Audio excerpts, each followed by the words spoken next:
All right, so you ladies ask me, Gina, how can I tell if the guy is really successful or not? And, from being a matchmaker for 15 years now and working with some of the most eligible men in the world, there are some telltale signs, all right? And I'm going to tell you what they are. So depending on how wealthy and how successful he is, he may or may not have his own driver. Many of my guys always have a private driver, and if a woman has to go any distance for the date, he will offer to send his driver to pick you up. That's one. Another is any man that is successful is going to know and have access to the very, very best restaurants.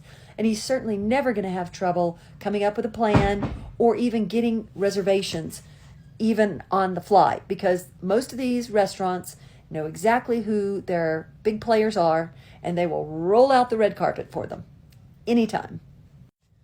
They also have connections to the best events. They're going to have the best style. When I'm looking and helping, like my ladies, when we're doing swipes, even on the apps, swiping our swipe sessions, I'm looking at the man's clothes, because most of my guys have custom, especially if they wear a lot of suits or a lot of dress shirts. These clothes are custom.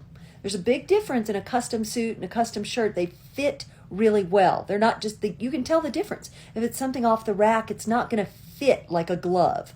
And if it fits like a glove and the fabric looks expensive, that guy has money. Also, a guy who has money is not going to be flashy. He's not going to be the guy wearing the logos. He's not going to be the guy showing his Ferrari. All right? Those are the guys who are probably wannabes, and maybe they're trying to get there, but they might not be quite yet. All right? Last but not least, a man who is successful and also classy and sophisticated, because they're all wealthy guys who are wealthy but just not classy and sophisticated.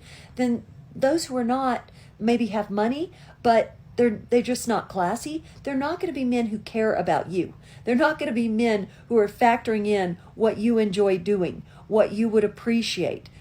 They're not going to factor in your time frame. It's going to be about them. So they may have money, but they have no class. So just beware of the difference, all right? I hope it helps.